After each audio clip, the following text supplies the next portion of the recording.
As some of you guys may know, I do some technical services for people who are setting up their businesses on WordPress. So we kind of get the plumbing set up and make the site do what they need to do.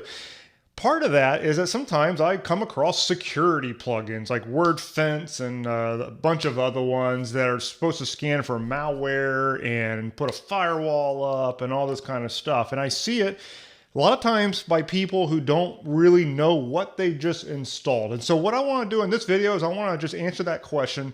Do you even need to be running a WordPress security plugin at all?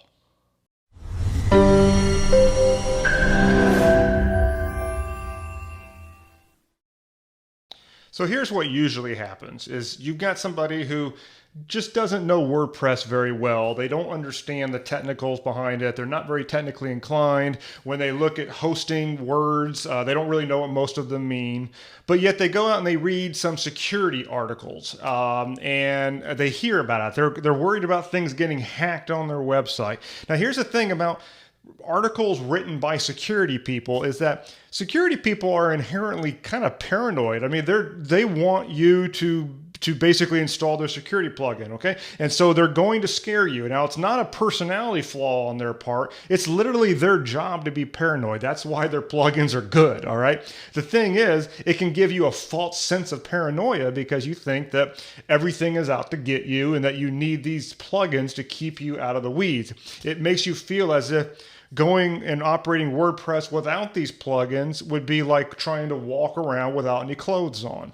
Okay, so that's the situation. You get a lot of people who install these plugins. They really don't know what they're doing. They activate the plugin and they think that everything is good.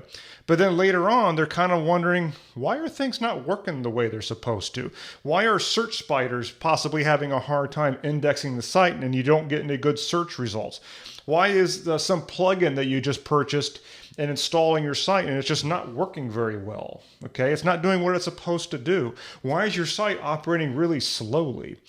You know, why are these things happening? A lot of times, not always, but in many occasions, I've seen a security plugin actually breaking things and they cause issues and they can slow down the site even though it was really never necessary for them to have that security plugin there to begin with.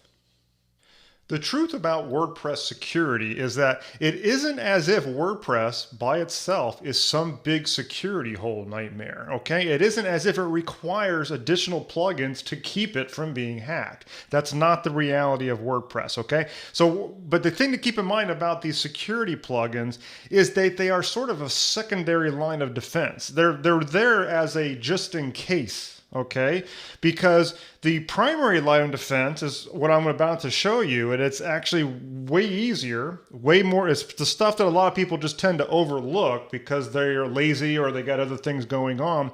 But that's where your real security comes in. What these security plugins really only do is they're there in case some software is discovered to have some kind of a flaw. And to cover your butt up until that point and to the point that it's fixed. That's pretty much what it is.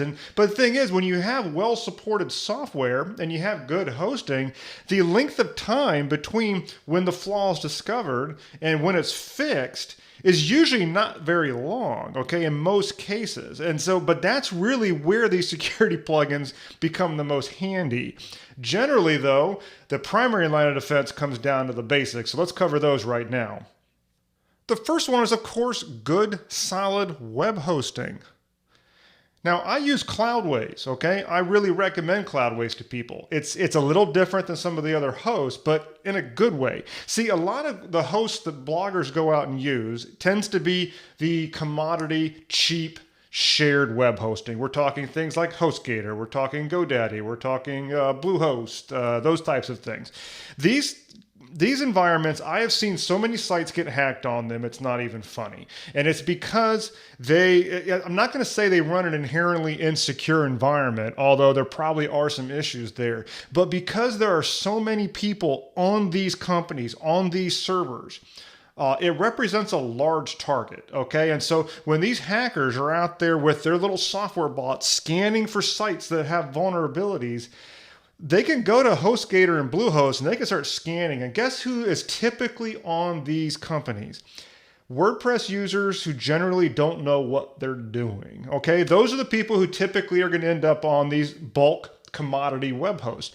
And so there's a lot of unmaintained sites on there, a lot of old plugins and a lot of things like that. And so these guys, it's like shooting fish in a barrel in some cases, where it's just easier to find vulnerable sites on those companies. Okay, so that it is what it is. I've seen it too many times, and I'm just going to call it the way that I see it. With Cloudways, it is a virtual private server that you're using through one of their providers. And so you're not sharing resources with anybody else.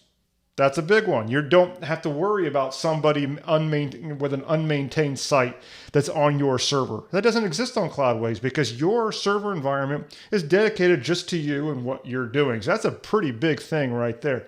Not only that, Cloudways obviously knows WordPress really well. And so they have certain things in place to help with security, and it's all built in, like limited login attempts. Somebody tries to log into your site repetitively, their systems are going to grab it. They've got a bot protection plugin that when you install WordPress, it'll just install that automatically. And it works with some third party in order to do that, but it's just really slick and easy. And so those things really help Cloudways be a pretty good environment to host your site. You're generally not going to have some big security problem on a Cloudways server as long as you're doing the other important things. So let's go on to number 2. Number 2 is that you need to be using high quality WordPress plugins, and I should say themes there as well. See, that's the thing. There's a lot of free things in the world of WordPress. You go to search for free WordPress themes and free WordPress plugins, and you're going to find a ton of them. And some of them are really good, but here's the thing. You got to consider the economics of maintaining these things. If a company is getting paid to maintain a plugin and you're giving them money on usually an annual basis to support that plugin, they're incentivized to keep it up. They've got a reputation to uphold. They don't want to hurt their business. And not only that, they've got the wherewithal and the team in place to maintain that software. Whereas people that are doing it just as a side project or a little hobby and they're giving it away for free, if they don't maintain it, who cares? They're not getting anything from it. It's just kind of like an as-is kind of a thing, and there's not really any backup there for it. And so I don't want to make a hardcore rule here that says you can only go paid with your plugins and your themes, but generally speaking, you're going to do better if you stick with the premium themes and plugins than if you go with the free ones. Obviously, there are a lot of exceptions, but they will maintain those things for you. That brings us to number 3. That is, we need to keep your software updated. This is so super important, guys. Almost every single time, outside of some hosting issues that I've seen with like Bluehost and stuff, every time that I've had to get somebody's site back to normal after it was just hacked and had some malware inserted into it or something like that, the line of attack by the bot was outdated themes or plugins. I remember one instance rather recently where it was a very outdated version of the Divi theme from Elegant Themes, and it had a security problem, and here came the bot, and they injected some malware, and he had pills for bad things that pill ads and other things that had little links inserted in all his footers across his site. And he's like, where did this come from? Well, that's where it came from. They took advantage of a security vulnerability in an unmaintained version of the Divi theme. And so those things happen, okay? They do happen. This is why paid software is usually better. But on top of that, you've got to actually do the action of keeping everything up to date. Keep WordPress up to date. Keep your themes up to date. Do not modify, by the way, the original version of your theme. Always use child themes if you're going to be doing big-time modifications to your theme, or if you're using something like Thrive Theme Builder, you don't really need to worry about that because it handles those things quite differently. But be using child themes, because then if you update your main theme and yet that's the one where all your modifications are, you might be just not modifying it because you're afraid you're going to screw up the look and feel of your site. Always use a child theme. And then lastly, on your plugins, always keep those things updated, because a lot of times when they find a security hole in a plugin, most cases, they're going to fix it before you ever even knew about it. Okay? But if you never hit the update button, that's not going to take place. One more, and that is simply to keep backups. Simple, simple, okay? Now, your host most likely is keeping backups, and in most cases, that's plenty. You also want to go through that extra mile of having your backups downloaded to your local computer, at least in somewhat of a periodic schedule, or perhaps backed up to a remote service like Dropbox or Amazon S3. Your web host is sitting there doing its job. It's probably running backups for you every single day, but you know, you don't want to completely rely on it. What if you don't notice something for a little while? You want to be able to get those things back. But the backups are nice because if you find that something got hacked, you can always just restore a previous version of your site. Now, keep in mind that that will put the data back if there was any data loss or anything like that. However, you'd be restoring a vulnerable version. So you want to make sure that you know how they got in and keep things up to date. So the first thing you do if you have to restore from a backup is go and update all your software. That's the absolute first thing that you do, because otherwise you do run the risk of getting hacked all over again. So when should you install a security plugin to your site? Okay, it's not as if I'm going to sit here and give some big rule and say never install these things. They're there for a reason. It's just that you need to know when they make sense and when they don't. The truth is that most of you guys probably have WordPress sites that are just not a big enough target for anybody to intentionally target your site to be hacked, okay? It's just not that way. And so usually if your site gets hacked, it's because what happened is that these bots, they're out there scanning everything. They're out there scanning the internet all the time, looking for vulnerabilities.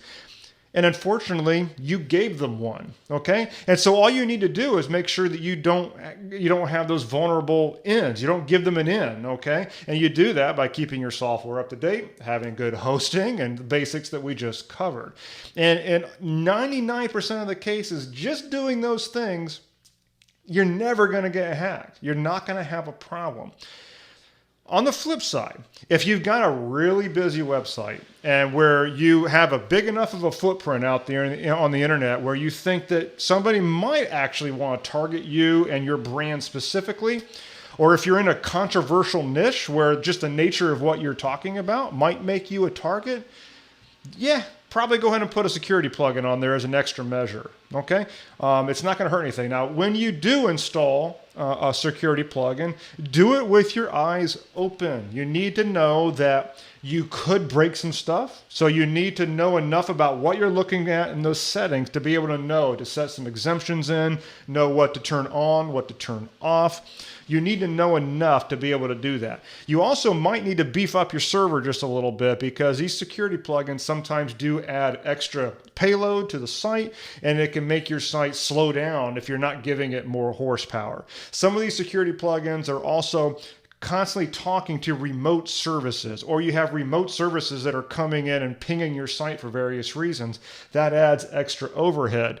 And so you need to accommodate for that with the server horsepower, the amount of memory, the amount of server memory that's allotted specifically to run PHP processes. I don't want to get too nerdy here, but these are some of the things that can come up when you're running security software on your WordPress site, that if you don't know what any of that is, you could run into issues by simply activating the plugin. Okay, so you need to know what you're doing. Now, I've had some people ask me what security plugin that I recommend.